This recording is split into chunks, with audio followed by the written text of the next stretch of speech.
All right, thanks for staying after the monkey. I have a presentation, but it's very messy, so there's a lot of information there that is maybe not relevant, but I think we'll share these that you can check out later as well. But as the idea is that we'll give a bit of a overview or introduction of the different directions. I will talk about the first one, interactive industrial robotics. My name is Roel Pieters. We have a research group that you can see here. There's all kinds of links that you can check later. But I'll just go through these slides and tell you a bit about what this is about. I think Jyrki said this already. So there's these 4 directions. At this moment, there's 4 directions. We'll see what happens in the future. But the basic way to see this is 2 directions are in ENS faculty, interactive industrial robotics and autonomous mobile machines, and then 2 are in ITC faculty, which are signal processing and digital design in robotics. So I know most about the left side, and I'll try to explain a bit what the specialization is about. And mostly I want to explain this in terms of what these robots look like and how you can be using them. We have these descriptions, which you can read up later, what are the learning outcomes. So basically what this is about is to use and program, design and commission robot manipulators. So typical robot arms that you are probably most familiar with from industry, from manufacturing, from factories. So you will understand better how they work, how you can use them, and how you can connect different systems to it, such as AI methods. Where we also go into detail is into the standards and the legislations of these kind of robots once people are using them. So this is sort of what these robots look like. They're not necessarily all industrial. These are collaborative robots, but this is the shape and the size that you'll be seeing them. Some of these you can also see in the RoboLab that we have over there that you might walk by every day. And that's the ones that this specialization focuses on. So robot arms and what they can do in factory environment.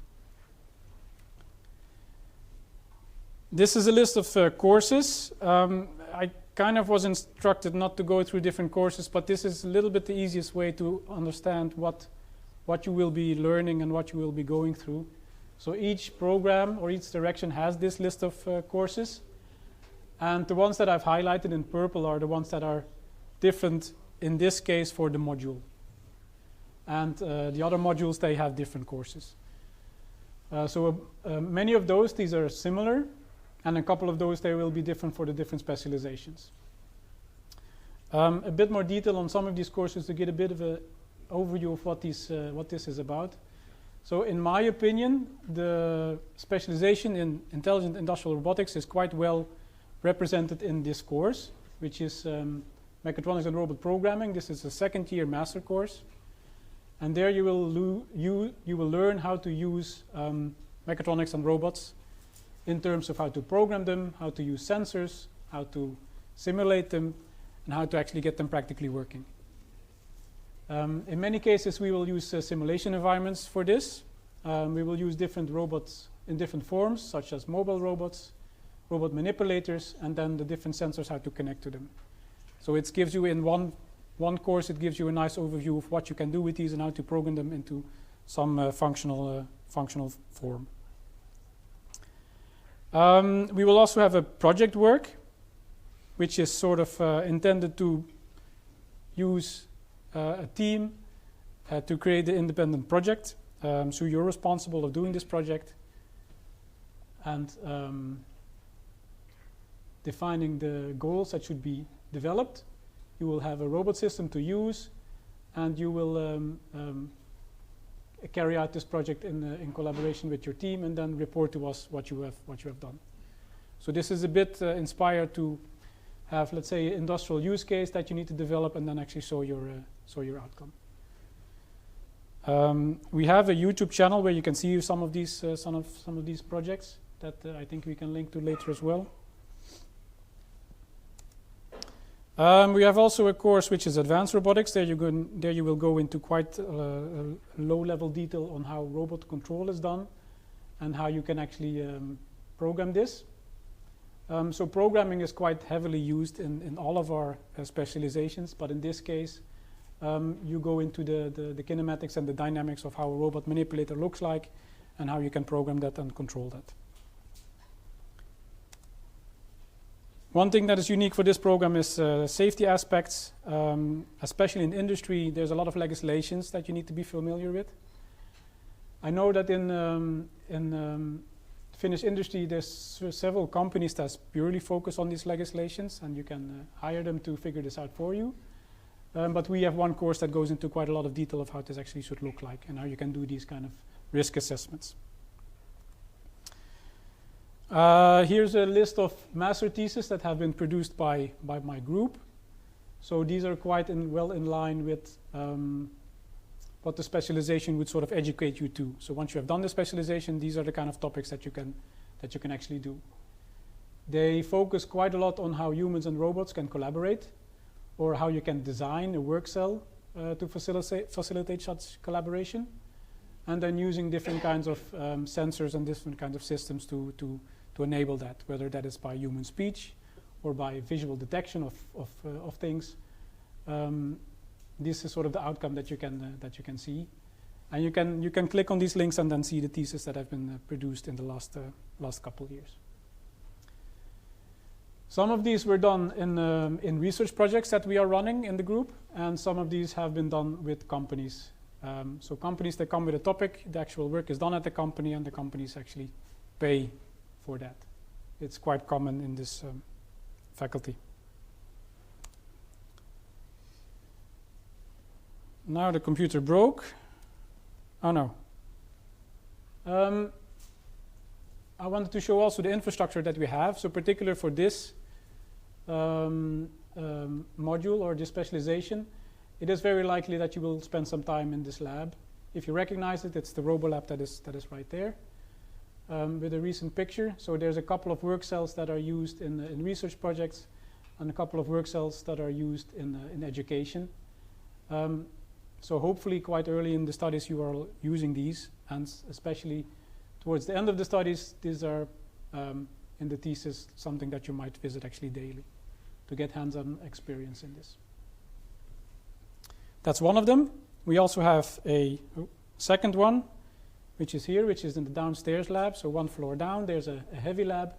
I don't know how well you can recognize it, but on the left side, there's two white industrial robots. So these are big robots, which can lift something like 40 kilos.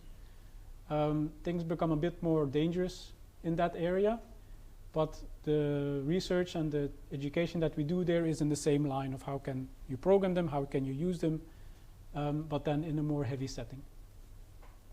The right side shows a digital twin of this with a software that is called Visual Components, which is a company that's in Espoo, south of Finland. We do collaborate with them. A lot of our students that have graduated, they actually work there, so it's relevant connections that we keep this digital twin up to date, and that we also use it for developing solutions for use cases and for industry. Finally, infrastructure that is not situated here at the university, but this is at FASTEMS. There is a virtual training center with a robot cell and how they can use it in their facilities. I think some of the courses, maybe not in this major, the students go there to try out this work cell. But maybe this is a good highlight of how sort of tight we collaborate with FASTEMS as a partner, which is very good. So again, here quite many of our graduates, they go work there as well. It's actually a video, it turns out. All right. Maybe a few words about what you can be doing after graduation. It's not an easy question because I think you can actually go into quite wide directions. But from my perspective, if let's say you go to industry, you will likely become an engineer, or you will be leading an engineering team, doing either some practical work or R&D or management and support for R&D. probably early in your career it would be development of robot cells, development of automation, testing, integration testing, and even towards the design of products or towards the design of robotized systems. And I would assume that further on in your career that probably transitions more to some managerial function or some supervision function, which is the typical development. So these are just some highlights what I think that you would be doing. I think you are probably more aware of companies in the area than I am, but I copied here some company names and some other environments that we work with. Many of these, they don't necessarily develop robots, but they use robots or they integrate robots, or they develop systems which are like robots. So maybe forest machines and things like that, they are also robots. So these are probably quite good examples of where you in the future could work. But to be fair, I think they apply to all of the specializations. Of course, it could be that after graduation you don't end up in industry, but you want to do research, which is not unlikely. Obviously, in the university, there's many research groups that you could be part of if you're interested in that. And I don't think the work would be necessarily very different than, let's say, a master thesis. It continues in similar style, but done maybe on a more scientific level. And also nowadays, quite many companies, they do research or some form of research that is more than towards just product development or integration. So these are not that different from each other, I think. That's it in brief. Any questions or comments?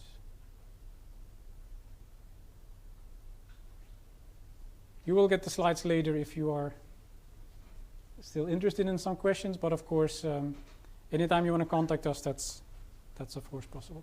Thanks, kysymyksiä toki voi suomeksikin esittää, jos niin tulee jotain tästä mieleen. Mutta ehkä tuohon niinku yhteen.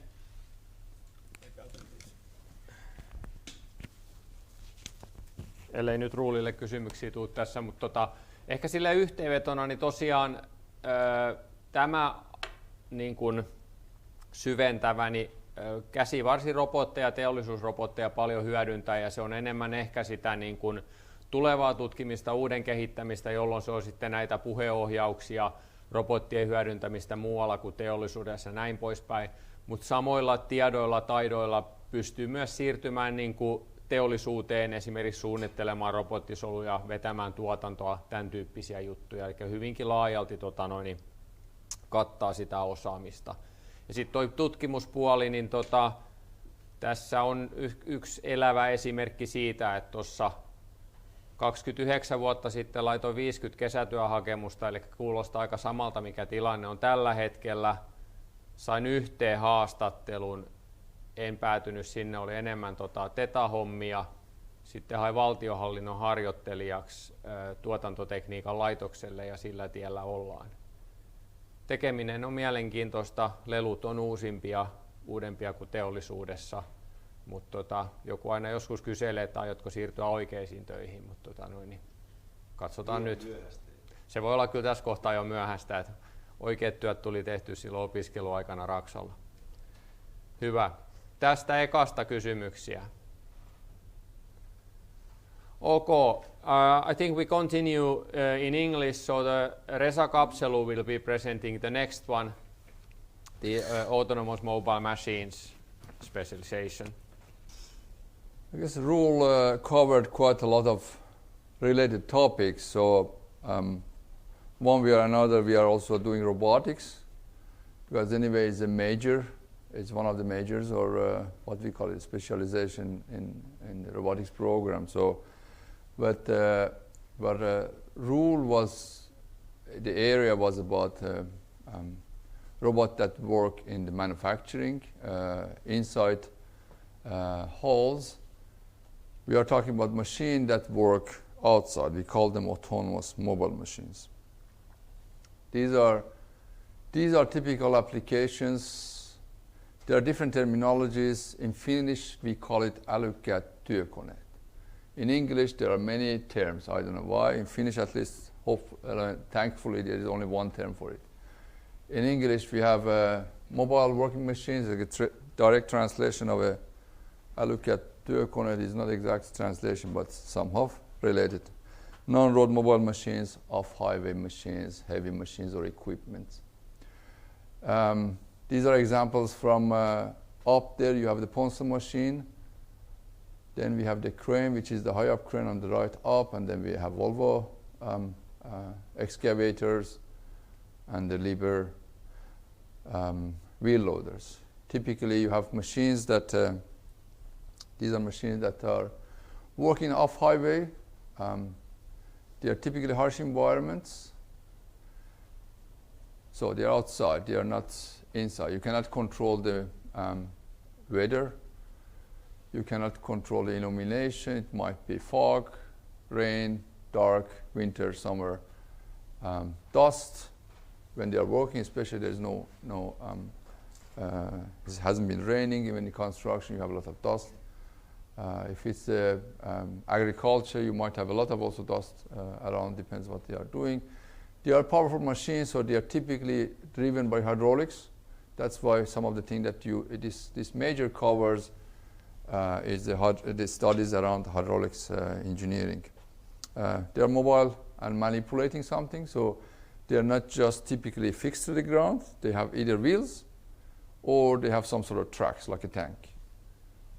Like similar you have on the Ponsse machine up there, or the excavator that has down there with these tracks. So they are mobile, and that's why when the big manipulator that's supposed to do something moves, the whole body starts moving. Also, things get more challenging in that sense.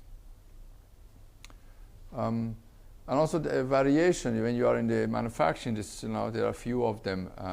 They're typically 6 degrees of freedom, mostly used, or 7 degrees of freedom. Here, the machine come in a very low volumes. For example, Ponsse might produce only 3,000 per year, but they are big.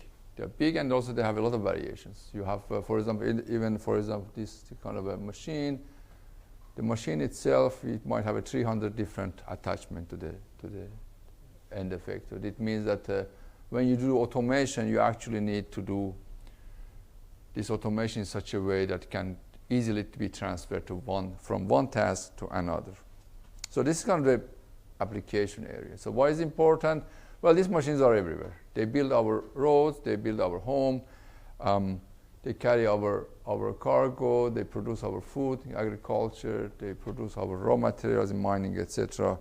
These are examples of Finnish companies. And of course, not just they are important only for society and economy, also important part of the Finnish export.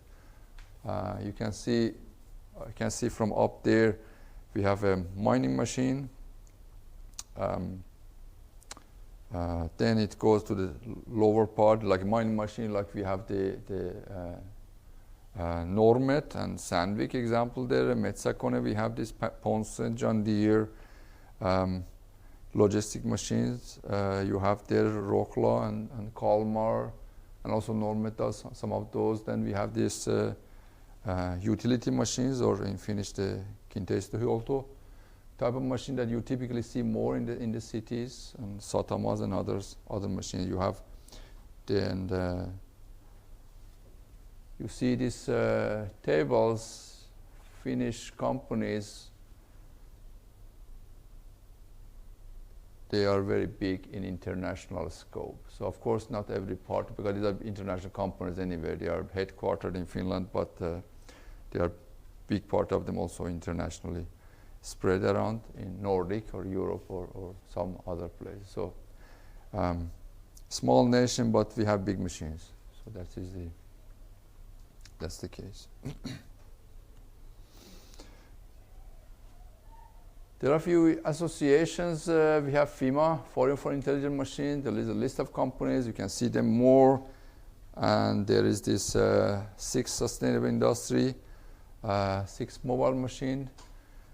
I wrote there, down there also, the FEMA and 6 recently has merged and they are now becoming the united.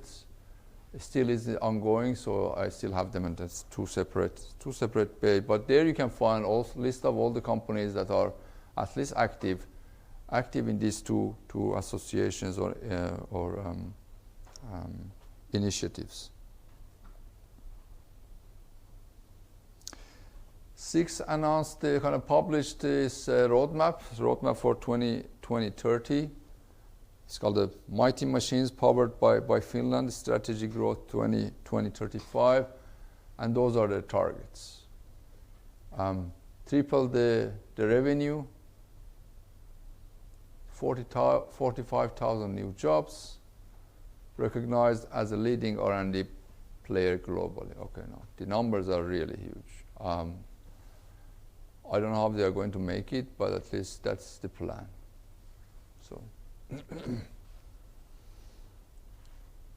but a lot of course, the current geopolitical situation and affecting on the economy, etc. I don't know how much we are going to reach there, but it's affecting everything that we do now and also in the next few years at least. Okay, so this is one of the machines we have in the lab. This is based on one of the videos that Bharat made in 2022. Now he did his master thesis with us. Now he is working for Hiab. This is actually Korkeakoulunkatu. That's where we have our labs. This is called what we call this outdoor mobile lab. This is the 2 halls we have our machines. In this old picture, aerial picture, but actually at the moment we have a fenced area here. There are gates, safety gates. We have a big control room, 60 square meter control room with 5G connectivity, and we can run our machines there outside. This is one of the, for example, when the machines are moving outside, typically they have some sensors like this. You see here, this is the results of the outdoor SLAM run on our lab. So it's kind of LiDAR data you see there. This was the results of Bharat's master thesis, just showing some of the things we do in the lab. Let's see. I'll give you a few other examples also we do. In my research group, we have been doing a lot with autonomous excavation and wheel loading. So you have these machines with hydraulics. Of course, they are connected to some computers. They have cameras, LiDARs, radars. They get the data, make a decision how to dig, how much force or how much speed they need to apply, etc.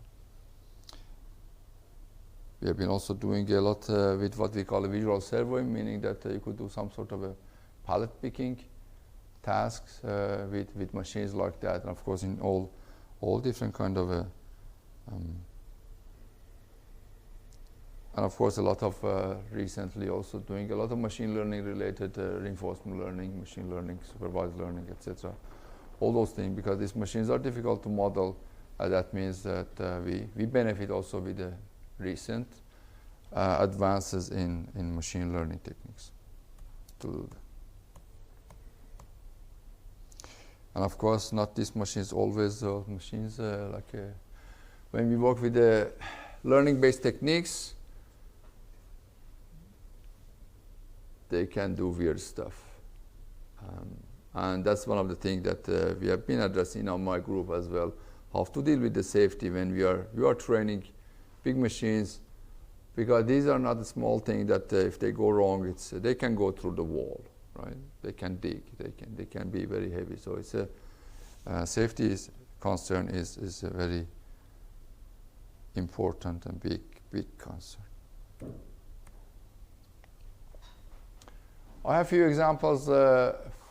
As Roel mentioned, there are students in this area get a lot of their master thesis topics from the companies, but you could also do it in the research groups under some research project, which is either European project, or it can be like a project with the companies. These are example projects that you can see from up there. Radar-based human perception. Trung is now in a startup company as an AI engineer.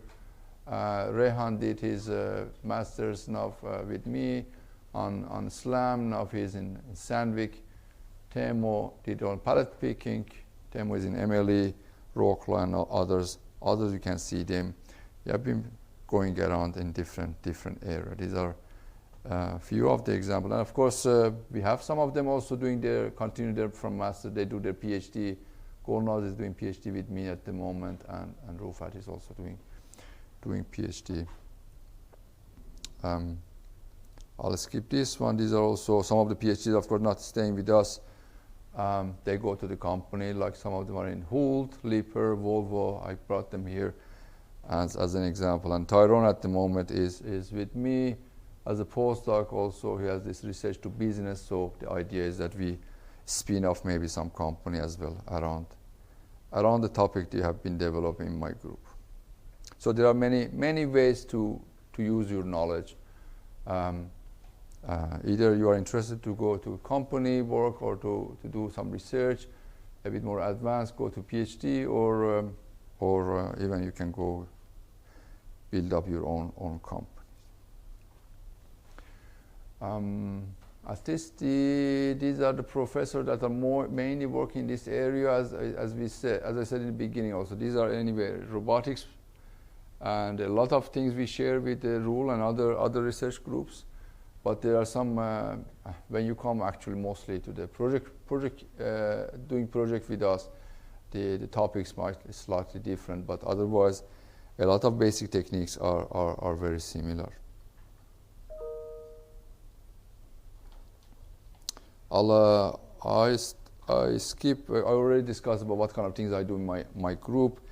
I'll skip the details. So about the program. This is the learning outcome that we have mentioned there. What we expect you to learn is about the application areas related to mobile. As I said, these machines are mobile and also manipulated, so you need to know basically both things. This machine also working outside, so they have a lot of sensory system. They need to localize it themselves. There are a lot of programs running on the machine, so you need to do programming. It's starting from the low-level programming, microcontrollers, to more high-profile computer like NVIDIA, Linux-based, Rust to C, C++, Python, a lot of things. And then, of course, a lot of simulations involved. And as these machines are actually driven by hydraulics, there are also some courses related to hydraulics and fluid power modeling. And since we do a lot of actual implementation working with real machines, so you will be also learning some typical hardware and software that are used in this field. I've listed the courses here. I won't go to details. There are some of the courses already RUL explained what the content was. As you can see here, there are some basic courses that all the robotics students take, and there are some machine learning related courses and some extra courses on hydraulics.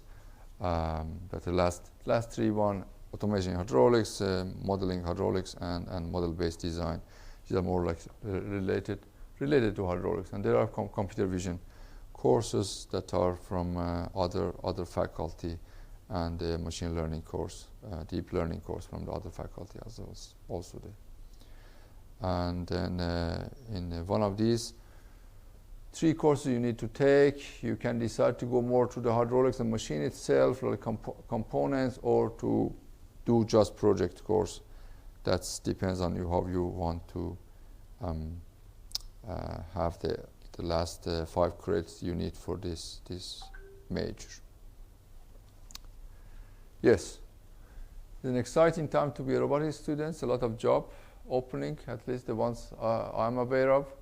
As I said, the situation at the moment is not very good, but because of all these things that are happening in the world, but we are hoping to get better. Some areas are getting better, some are not as well, but all in all, the situation is quite good compared to many other fields. So, you are robotics students, you need to be very good in programming, very good in maths, and you need to do problem solving all the time, problem solving. So you need to build things, debug it, and you need to have a wide range of knowledge about many things, and you need to also deep in something. Then you need to choose what that is. Is it your favor? You want to be more on the theory side, you want to be very good in math, or you want to be very good only in programming, or you want to have a architecture design, system design level thinking, you know, and or mechanical design. So it's up to you which one you want to be stronger, but you need to find your own flavor there. Okay, thank you. Any questions? Teidän tavoite, tärkein tavoite, mikä teillä on, että teistä tulee dropoutteja. Te lopetatte koko yliopiston, ja se johtuu tietysti siitä, että te perustatte jonkun niin merkityksellisen yrityksen, että teidän ei enää kannata hukata aikaa täällä näin. Jos te alatte katsomaan monia menestyksekkäitä tyyppejä, niin niistä parhaathan on dropoutteja. Äsken mainittiin nämä Sale-robotit, eli se Starship-firma, ja yksi esimerkki dropoutti tulee tuolta Virosta. Mä en enää muista sen nimeä, mutta se perusti semmoisen firman kuin Boltti. Varmaan on tuttu. Kuinka moni on käyttänyt Boltin palveluita? Hyvä. Hän perusti Boltin, se teki jo lukioaikana sen ekan koodin, mutta sitten se meni tonne, muistaakseni Tartun yliopiston lukea tietojen käsittelyyn, mutta ei siltä ikinä valmistunut. Sillä Boltilla alkoi mennä sen verran hyvin. Ja muistaakseni, googlatkaa mikä sen kundin nimi on, mutta siitä tuli Euroopan nuorin miljardööri. Ja sitten niillä rahoillaan, mitä sieltä tuli, niin se alkoi rahoittaa muun muassa semmoista firmaa kuin Starship, josta tuli teidän Sale-robotti. Eli tuohon pyritään, ettei kukaan teistä valmistu, vaan teillä tulee joku firma, mikä alkaa ottaa tolkuttomasti fyrkkaa. Mutta hyvä plan B taas on yliopistotutkinto. Eli tuo on plan A, ja sitten on se plan B, että te sitten valmistutte täältä ja menette jonnekin noista firmoista töihin. Ja mä väitän, että nyt niin kun robotiikka on tosi hyvä tässä maailmantilanteessa tehdä sitä. Tietysti osa ei halua olla missään tekemisissä tappamiseen ja tuhorobottien kanssa, mutta tällä hetkellä ne myy törkeän hyvin, että jos ei ole eettisiä ongelmia, niin sitten voi mennä tekemään niitä. Ja tietysti vaikka haluaa estää semmoisten kehittämistä, niin kun opiskelee niitä asioita, niin on paljon helpompaa estää niitä, kun tietää, mistä puhuu. Mutta robotiikka, ensinnäkin yksi robotiikan tunnetuimpia tutkijoita siis kansainvälisesti on itse asiassa Suomessa. Mutta sille ei kelvannut Tampere, koska se haluaa pimeämpää ja kylmempää ja tuulisempaa paikkaa, joten hän löytyy Oulusta. Oulun yliopistossa on semmoinen kuin Steven Lavalle, joka on tosi kova ollut tekemässä niin kuin merkittäviä kirjoja ja niin edelleen. Minkä takia mä haluan mainita Steven, on se, että se sanoo, että robotiikan ihmiset ei ole ikinä oikeassa paikassa. Ja se johtuu, nyt tämä on niin kuin silta tuohon tietotekniikkaan, mistä mä puhun, koska robottia varten teillä pitää olla softaa ja sitten teillä pitää olla hardista. Ja nyt jos sä teet hardista, se tarkoittaa niitä kaikkea, mitä äsken tuossa Ruuli ja Resa puhui teille. Ja jos sä teet sitä, ja nyt se ongelma, että se koulutus täällä, niin tää tulee täältä Ensin tiedekunnasta ja tää taas tulee tuolta ITC-tiedekunnasta. Ja nyt te olette... No se joo, mutta mä tarkoitan erilaista rautaa. Tää on nyt semmoista niin kuin fyysistä laskentarautaa on vielä erikseen, mutta mä tarkoitan niin kuin liikkuvia juttuja ja niin edelleen, mitä siellä on. Ja Nyt jos sä teet noita rautajuttuja, liikkuvia robotteja tuolla tietotekniikassa, niin sä oot outo lintu, kukaan ei oikein ymmärrä, kaikki sanoo, että se on se robotiikkatutkija. Ja sitten jos sä teet täällä pelkkää softaa, niin kaikki vähän katsoo, että se ei ole niin kuin oikein, se ei tee mitään mekaniikkaan liittyvää ja niin edelleen. Nyt mä kysyin Steveltä, että onko mitään paikkaa, missä ihmiset tuntee olevansa kotona, ja se sanoi, että todennäköisesti ei ole mitään muuta kuin CMU. Se on Carnegie Mellon yliopisto. Siellä on vuodesta 1979 asti ollut robotiikan instituutti, ja siellä ollaan jo totuttu, että ihmiset tekee tosi erilaisia asioita, mutta kaikki tuntee olevansa kotonaan samassa paikassa.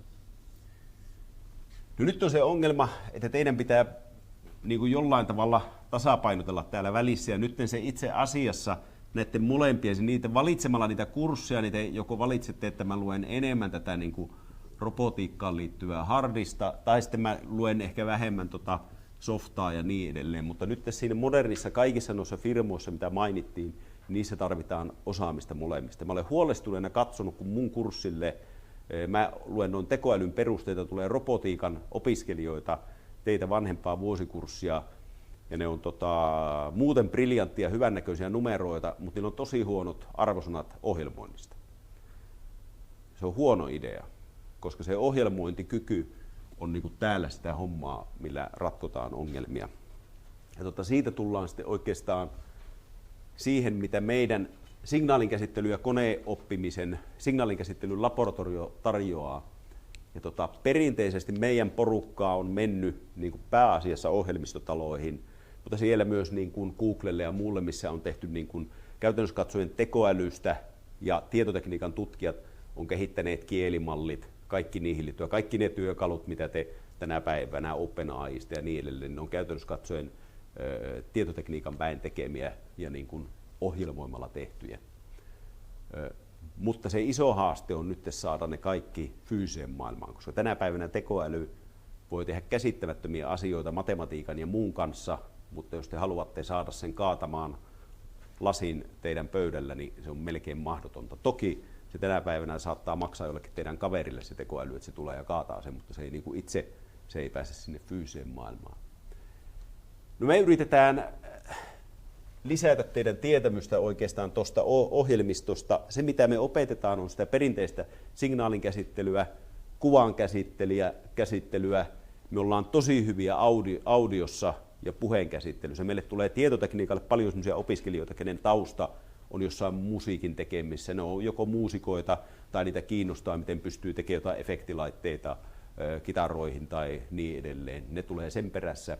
Sitten meillä on tuo computer-vision tietokoneen näkö, ja sitten enenevissä määrin meillä on nyt koneoppimisen kursseja, mitä teidän kannattaa lukea. Mä kohta luettelen niitä kursseja, mutta ne on käytännössä katsoen se, mikä tulee muuttamaan robotiikkaa, on ne tekoälyn ja koneoppimisen kurssit. Ja nyt teillä on niin kuin kuningas mahdollisuus oppia niitä täällä yliopistossa. Ja niin kuin mä aina sanon, että mitä enemmän te hikoilette täällä, sitä vähemmän te hikoilette yliopiston jälkeen. Et kaikki niin kuin tulevaisuuden ahdistus elämässä johtuu siitä, että te olette olleet joskus aikaisemmin laiskoja. Ja nyt kannattaa pistää tosi paljon paukkuja siihen opiskeluun, koska toista vastaavaa hetkeä ei tule. Ja jos te ajattelette, että kyllä minä pystyn opiskelemaan näitä uusia asioita työelämässä tarvittaessa, niin ette pysty. Tai sitten joudutte uhraamaan kaiken vapaa-aikanne ja kaiken mahdollisen, mitä siellä.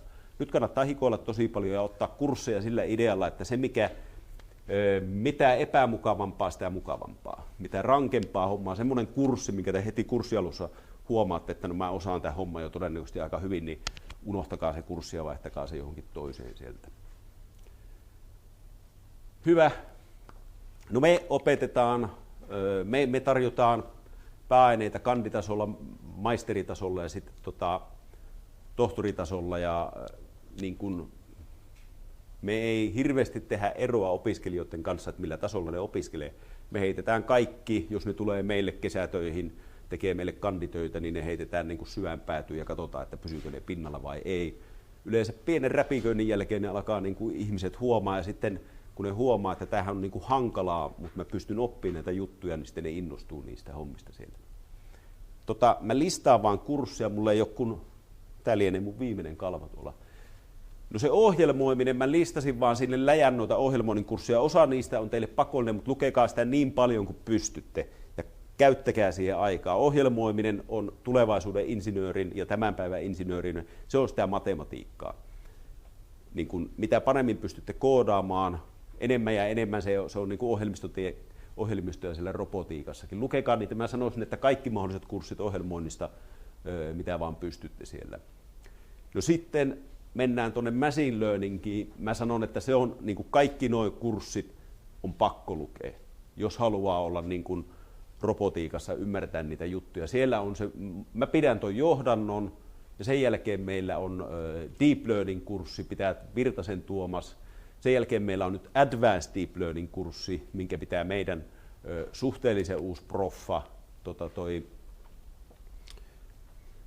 Josi Fiidis, joka on kaikki nämä perustuu niin kuin tutkimustuloksiin, mitä siellä on. No sitten mä yritän tänä vuonna tai niin kuin ensi lukukaudella käynnistää tuommoisen kuin robot learning-kurssin.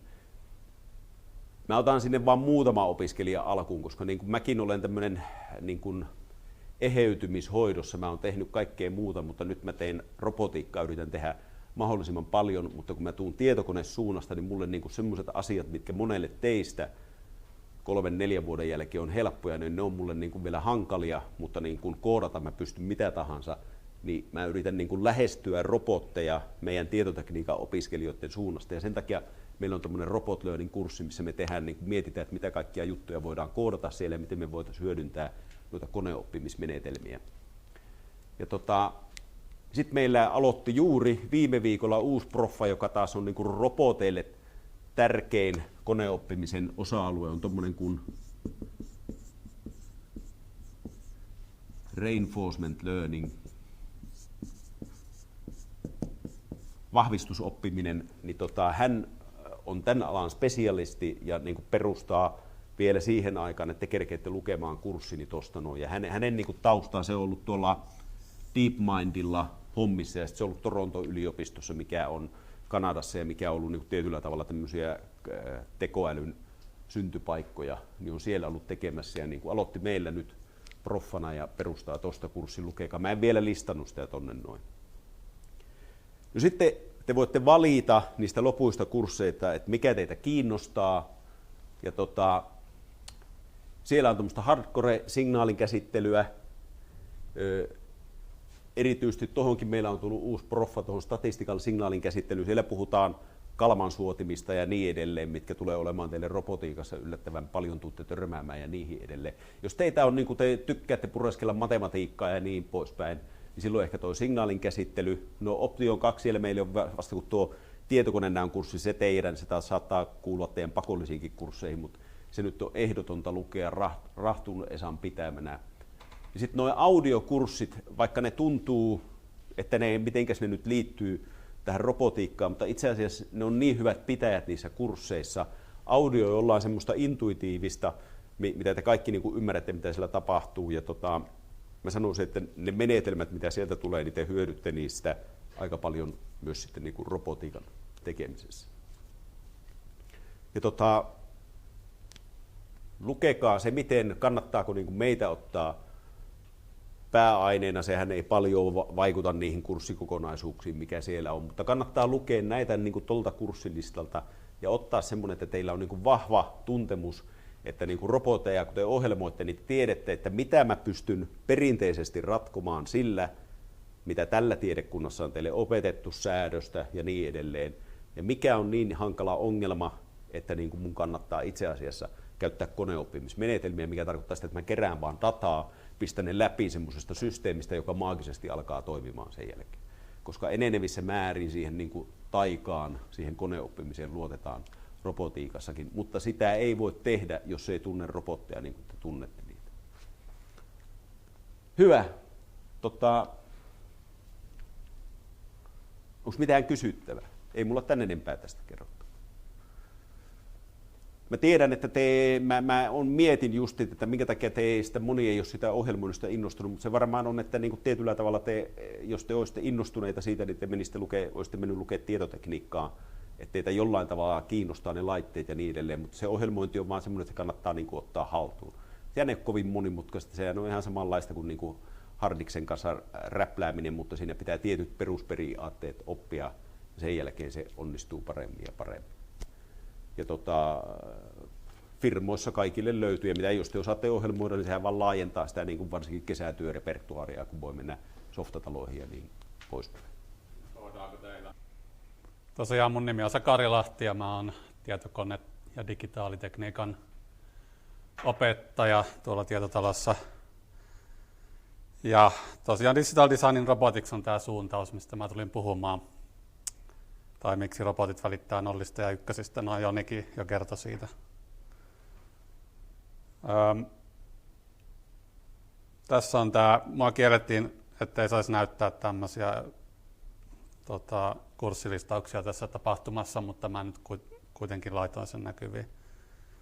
Eli tässä suuntausvaihtoehdossa, tämä on vähän sekoitus, täällä on tuommoinen 3 kurssia noita signaalinkäsittelyjuttuja, mitä oli edellisessä. Sitten on nämä pari robotiikkakurssia, mitkä kivasti esiteltiin jo ensimmäisen puhujan toimesta. Ja sitten nämä 4 kurssia, mitkä mä oon ympyröinyt, niin nämä on ehkä se, mikä erottaa tämän suuntausvaihtoehdon niistä muista. Tämä on oikeastaan näiden kolmen risteyskohdassa, eli signaalinkäsittelyä, perinteistä robotiikkaa ja sitten tätä piirisuunnittelua, mistä mä enimmäkseen tuun puhumaan. No Joni sanoi, että me ollaan tuolla ITC:ssä täällä softapuolella, mutta mä vähän kyseenalaistin, kun kyllä me puhutaan kuitenkin raudasta, eli fyysisistä piireistä tuolla meidän puolella, mutta se on semantiikkaa. Hyvin lyhyesti näistä kursseista, eli nämä 4 kurssia, mitkä mä oon korostanut. Johdatus sulautettuihin järjestelmiin antaa teille perustiedot digitaalisen logiikan suunnittelusta ja tietokoneprosessoreiden toimintaperiaatteista. Digital design, tämä menee pidemmälle digitaalisten piirien teoriaan, opitaan suunnittelemaan digitaalisia piirejä, miten niillä voi kontrolloida erilaisia systeemeitä. Ihan vaikka joku limsa-automaattista noihin monimutkaisiin robotteihin. System design, tämä on taas sitten monimutkaisten piirien suunnittelua, missä on monenlaisia komponentteja yhdistettynä toisiinsa ja myöskin sekä rautaa että softaa samassa järjestelmässä. Ja sitten Internet of Things käsittelee laitteita, jotka kommunikoi keskenään, enemmän tai vähemmän autonomisia laitteita, joita voi olla vaikka satoja samassa verkossa.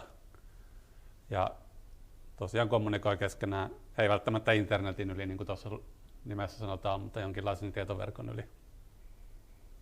Ja ne voi olla tietysti vaikkapa tuolla droneja, jotka pörräilee. Okei, minkä takia sitten valita nimenomaan tämä opintosuunta niistä kaikista vaihtoehdoista? Sanoisin, että sen takia, että ihan kaikkialla meidän ympärillä on siruja tai piirejä kaikissa käytännössä järjestelmissä, mitkä on tuolia monimutkaisempia. Teillä on luultavasti jossain ranteessa tai taskussa tai pöydällä lukuisia digitaalisia järjestelmiä. Ja robotit ei ole mitenkään poikkeus. Eli voi sanoa, että piirit, sirut toimii robottien aivoina ja jonkun täytyy suunnitella ne.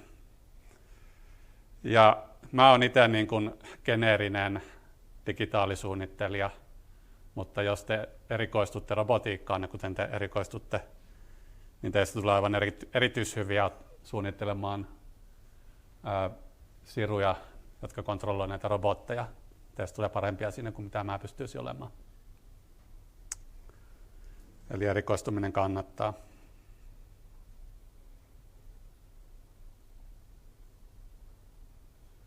Joo, jos katsoo vähän historiaa 60-luvulla, mennään 60 vuotta taaksepäin, niin transistorit oli kuumin juttu. Sitten 70-luvulla tuli mikrotietokoneet, kasarilla, ysärillä, internetti. 2000-luvulla asiat meni pilveen ja tässä viime vuosien aikana AI:sta puhutaan joka paikassa. Mutta nämä kaikki, ainakin tuolta tietokoneesta eteenpäin, niin on perustunut siruihin ja piireihin. Eli nämä järjestelmät pyörii digitaalisilla piireillä. Ja erityisesti tänä päivänä tekoälyä kiihdytetään piireillä. Täällä on listattuna 10 suurinta tekkifirmaa. Katoin, mikä on tämän vuoden tilanne. Siellä on Nvidia ykkösenä, mikä on tunnettu siitä, että se toimittaa näitä tekoälykiihdytyspiirejä. Ja siellä on paljon muitakin tuttuja firmoja. Tutkin vähän asiaa, niin näistä firmoista 4 myöskin toimittaa robotteja muodossa tai toisessa. Google ensinnäkin. Sitten Amazon, se on ilmeisesti, mä en tiedä onko sulla muuta tietoa, mutta mä olisin sellaisen tiedon, että se olisi numeraalisesti robottien lukumäärässä maailman suuri robottitoimittaja, yli 1 miljoona robottia toimitettu. Teslassa oli jännää se, että niillä on siellä tehtaissa ilmeisesti autonomisia humanoidirobotteja, jotka touhuaa. Niitä ne ei myy vielä ulkopuolelle tosiaan, mutta sekin on kai vaan ajan kysymys. Ja sitten Samsungin kanssa kaikenlaisia kuluttaja- ja teollisuusrobotteja ja palvelurobotteja valmistaa. Eli siruja tosiaan on aivan joka paikassa ja myöskin robottien kriittinen osa. Mutta tänä päivänä yksittäinen siru ei ole vaan yksittäinen toiminto, vaan puhutaan niin sanotusta systems on chipeistä tai suomeksi järjestelmäpiireistä, eli yhdelle sirulle integroidaan lukuisia monimutkaisia toimintoja, jotka muodostaa kokonaisuuden. Tässä on esimerkiksi kaavio tuollaisesta Mediatek Dimensity 9000 mobiilijärjestelmäpiiristä, eli käytännössä kontrolloi älypuhelinta, ja siellä on monenlaisia komponentteja perinteisistä prossuitimistä, grafiikkasuorittimeen, muistit, kameraan liittyvä logiikka, video, kommunikointi, muut tämmöiset yhteydet, näyttö, audioprosessointi. Tämä esimerkki on tosiaan puhelimesta, mutta jos ajatellaan robottia, jolla on autonominen robotti, jolla on ikään kuin aistit ja se prosessoi sitä dataa, mitä se saa, niin siellä on eittämättä joku samantyyppinen piirisarja tai järjestelmän piiri sisällä. Ja noilla kursseilla, mitä mä olin ympyröinyt siellä, niin annetaan perusvalmiudet tällaisten piirien suunnittelemiseen. Tietysti tämä on ihan älyttömän monimutkainen järjestelmä. Tässä on miljardeja ja taas miljardeja transistoreita ja luultavasti tuhansia insinöörejä ollut suunnittelemassa tätä yhtä piiriä.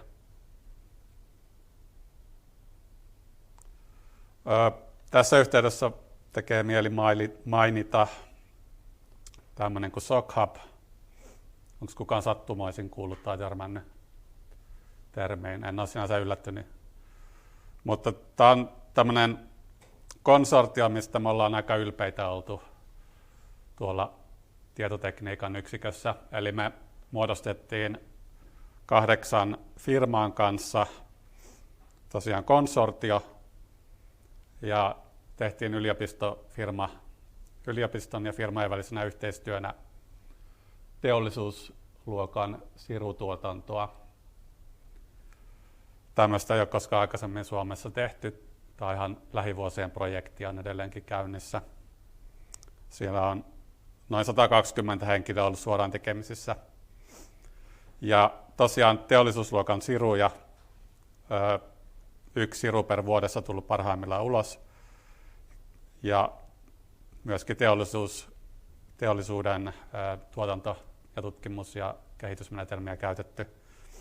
Ja myöskin näitä Agile-menetelmiä, mitkä on softatuotannosta mahdollisesti tuttuja, eli niin sanottuja ketteriä suunnitusmenetelmiä sovellettu laitteistotuotantoon. Ensimmäinen Siru Ballast-niminen tuli ulos vuonna 2021. Seuraavaksi tuli 22 Tackle ja 23 Headsail. Nyt on sellainen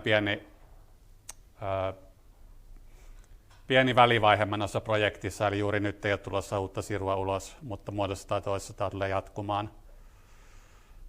Tosiaan kaiken tämän raadannan, missä meni noin 21 000 ammattilaistason työtuntia, niin sen tuloksena me saatiin tuommoinen 15 4 mm Siru tuolta Taiwanista TSMC:n tehtailta ulos.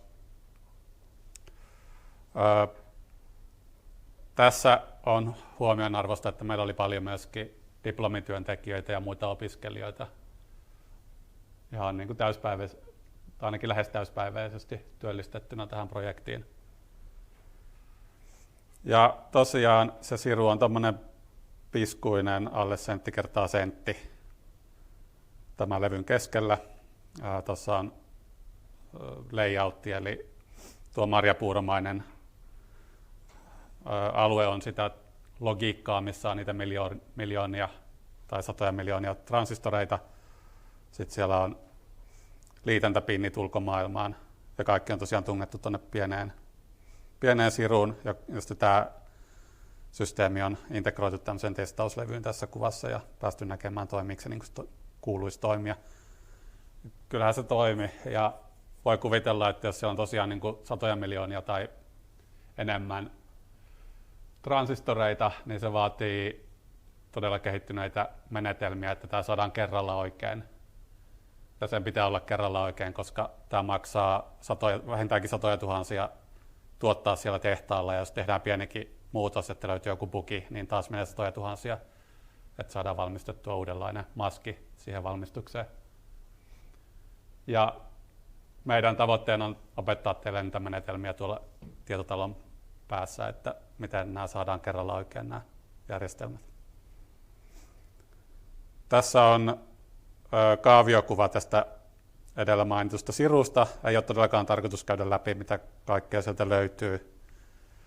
Pointtina lähinnä kuvastaa tätä järjestelmän monimutkaisuutta, mikä pitää saada hallintaan ja mikä esim. Siellä System Design-kurssilla on pointtina juurikin ottaa koppi tämmöisen monimutkaisen järjestelmän suunnittelusta. Ja mulla tuli mieleen, kun täällä on tämä HPC-yksikkö, mikä on, pystyy tekemään raskasta laskentaa, niin jos tämän integroisi johonkin robottiin tämän Sirun, niin tämä voisi ikään kuin toimia niinä varsinaisina robotin aivoina.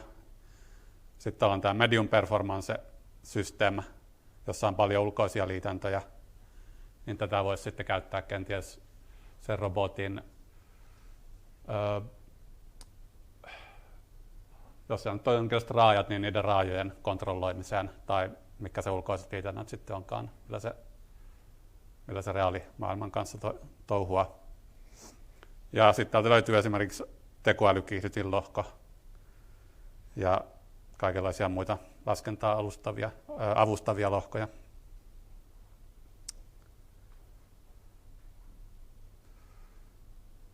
Sitten, jos te tulette opiskelemaan noita meidän kursseja, niin pääsette leikkiin tämmöisen hauskan Pynk Z1-laudan kanssa. Eli suuri osa meidän opiskelijaprojekteista tehdään tällaisella niin sanotulla FPGA-laudalla, eli täällä on tuolla LED-matriisin alla osittain on tuommoinen, olisiko 1,5 kertaa 1,5 senttiä kokoinen Siru, joka on niin sanottu FPGA, tarkoittaa Field Programmable Gate Array, eli se on uudelleen ohjelmoitava porttimatriisi. Siihen voidaan luoda, se voidaan ohjelmoida toteuttamaan sellaista laitteistologiikkaa kuin halutaan. Eli opiskelija voi toteuttaa oman harjoitustyönsä ohjelmoimalla kyseisen Sirun. Ja sitten tästä Sirusta on yhteydet näihin ulkoisiin liitäntöihin, kuten vaikkapa tähän LED-matriisiin, jolla me saadaan sitten jotain oikeita asioita tapahtumaan. tässä nyt näyttäisi olevan tuon Digital Design-kurssin harkkatyö käynnissä, eli siinä tehdään tämmöinen yksinkertainen peli, missä täällä alaosassa on liikuteltava tykki, jolla yritetään osua sitten tähän niin sanottuun alieniin, joka liikkuu tuolla yläreunassa ja tulee uhkaavasti lähemmäksi. Se ei kuulosta sinänsä kauhean vaikuttavalta, jos mietitään, että tämmöinen olisi varmaan 200 riviä koodia, jos sen tekisi ohjelmoimalla. Mutta tämä on toteutettu täysin 100% digitaalisella logiikalla, eli ei mitään softaa, pelkkiä ykkösiä ja nollia loogisten porttien läpi heitettynä. Ja tämmöiseenkin järjestelmään menee varmaan luokkaa tuhansia tai kymmeniä tuhansia logiikkaportteja, jotka me tuolla kurssilla opetetaan, miten ne saadaan sitten tekemään sitä, mitä halutaan. Ja näistä porteista lopulta saadaan vaikka kokonaisen robotin aivot kasattua. Ja samat menetelmät, mitä käytetään näillä kursseilla, skaalautuu tosiaan ylöspäin ihan jonnekin avaruusteknologiatason projekteihin.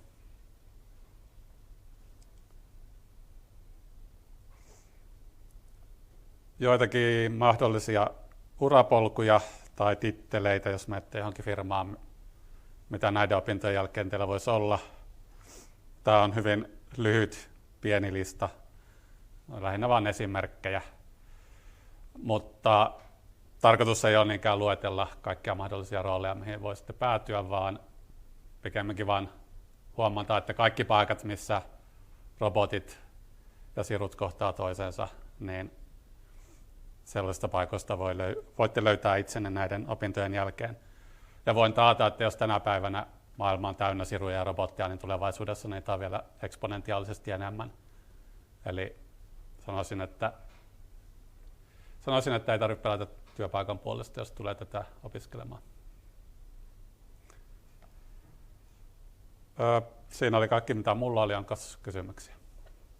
Ja. Tässä oli nyt lyhyesti esiteltynä nämä 4 maisterivaiheen syventävää, minkä välillä teillä on niin kuin se mahdollisuus valita. Ja siihen sit vaikuttaa tavallaan tämä suuntautuminen nyt sitten kandivaiheessa, mihin te teette niitä valintoja, että mitä kursseja otatte. Mutta tosiaan se niin kun, sen voi valita jo nyt, mutta niin kuin sanoin, niin se ei ole mitenkään niin kuin valtavasti me hommaa hukkaa, jos te huomaattekin vaikka sitten jossain toisen vuoden jälkeen, että ei hitto, olisiko toi toinen puoli ollut sittenkin se parempi mulle, niin sitten luette ne vaadittavat kurssit sinne ja voi olla, että teillä tulee sitten se 2 ylimääräistä kurssia sinne tutkintoon, mutta se on tavallaan aika pieni hinta siitä, jos tuntuu, että hei hitsit, toi onkin nyt itse asiassa se ala mihin mä menen tai olen enemmän kiinnostunut. Että niin kuin näissä kaikissa syventävissä meillä on, niin kuin näitte, siellä on niitä tiettyjä yhteisiä aineita kaikissa näissä, että se tietty peruskore-robotiikka on siellä mukana, että siinä mielessä niin kuin te porukalla opiskelette useamman vuoden, valitsette te sitten minkä näistä vaan. Toivottavasti tämä nyt hiukan avasi sitä, mitä siellä on tarjolla, mitä nämä eri syventävät tarkoittaa, ja tosiaan sitten tuolta opintoneuvolta ja koulutusasiantuntijoilta saatte sitten hiukan lisätietoa näissä, tai sitten olette yhteydessä muuhun tai suoraan näihin vastuuopettajiin kussakin suunnassa, että hei, mitä tämä nyt oikeasti kiinnostaa ja tarkoittaa, ja mua kiinnostaisi tällaiset ja tollaiset hommat, niin olisiko tämä oikea suunta. Mutta hyviä valintoja kaikki valitsette, mitä valitsette. Vielä jotain viimeisiä kysymyksiä? Jos ei, niin kiitokset kaikille